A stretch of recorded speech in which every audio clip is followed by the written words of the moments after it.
Right now, somewhere, you just got paid. And within 72 hours, that money will vanish. Not because you're reckless, not because you're stupid, because you were trained from your very first paycheck to feed everyone else's pockets before your own. Your landlord eats first. Your phone carrier eats second. Netflix, Spotify, that gym membership you haven't touched since February, they all line up at the trough before you ever take a single bite. And at the end of the month, you stare at whatever crumbs are left and call that saving. You actually feel proud of the 43 pounds sitting in your account, as if discipline got you there. It didn't. Obedience got you there. You followed the exact sequence that keeps people broke for decades. Here's the part that should genuinely unsettle you. This isn't ignorance. This is architecture. The billing cycle, the direct debits, the payment dates clustered right after payday. The entire infrastructure of your financial life is designed so that by the time you think about yourself, the money is already spoken for. You didn't choose to pay yourself last. The system chose it for you, and you never questioned it because it felt normal. Everyone you know does the same thing. Robert Kiyosaki spelled this out years ago when people nodded along, dog-eared the page, then went right back to the same routine. The rich pay themselves first, not last. Not whatever's left over, first. 10% minimum moved the instant the deposit hits, treated with the same urgency as rent. Not a reward, a non-negotiable bill you owe to your own future. The difference between these two habits isn't philosophical. Let's do the math, because feelings don't build wealth. Arithmetic does. Say you earn £2,000 a month after tax. That's your starting number. Rent takes maybe $700. Utilities, transport, food, another $600 on the modest end. Phone bill, subscriptions, the odd social commitment, call it $200 more. You're left with £500. Sounds like breathing room, right? Now watch what actually happens. You bought a jacket last month on credit, a few Christmas gifts the month before. A spontaneous weekend away. Nothing outrageous, just life.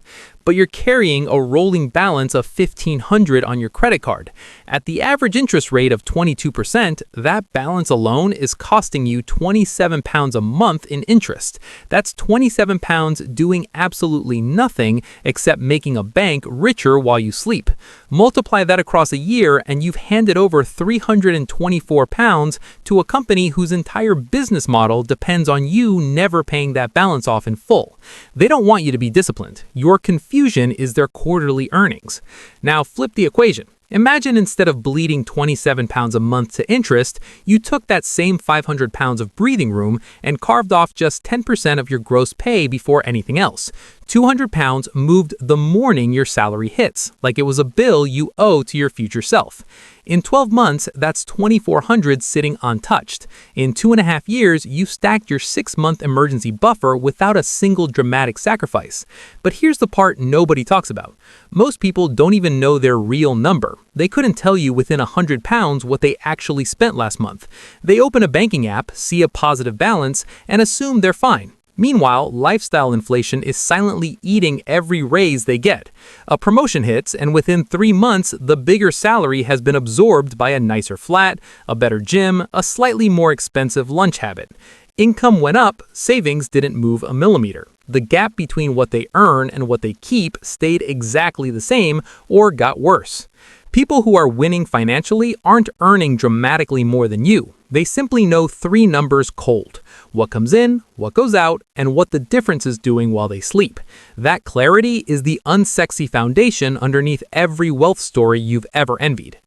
Here's the brutal truth nobody frames for you. There are 2 kinds of people sitting at the same salary. One walks away richer every single month. The other bleeds out slowly without ever noticing the wound.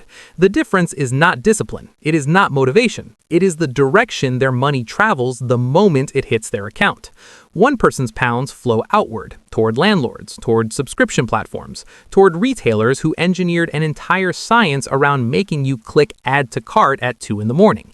The other person's pounds flow inward, into assets that quietly generate more pounds while they sleep. Same paycheck, same city, completely different financial trajectory. And the gap between them does not close over time. It accelerates because saving has a ceiling. You can clip coupons, use every cashback app on the planet, bring packed lunches until the end of time, and you will still hit a hard wall. There is a fixed limit to how much you cannot spend, but there is no ceiling on what an asset can earn. A share in an index fund does not get tired. So here's what actually happens to the person who never bothers. They earn the same salary for 15 years, they pay the maximum tax on every penny of growth, and by the time they finally look up from their paycheck, inflation has quietly eaten through whatever sat untouched in that bank account. Not dramatically, not in one crash, just a slow, invisible bleed year after year, until the number on the screen buys less than it did when they deposited it. That's the cost of doing nothing. Not a hypothetical, a guaranteed outcome. Now, the move I want you to make is painfully small. This week, not next month, you open one single tax-sheltered account. A NISA if you're in the UK, a Roth IRA if you're in the States. You don't need to understand every rule. You don't need a tax advisor on speed dial. You just need the account to exist with your name on it. That's the entire action. One account, one evening, done. Why does something that boring matter? Because the wealthiest people you'll ever meet did not start with some genius stock pick. They started by making sure every pound or dollar of growth was protected from tax before it even had a chance to compound. They understood that the single largest bill you'll ever pay in your life is not your mortgage, it's your lifetime tax bill. And they built a tiny wall around their money first, then figured out strategy later.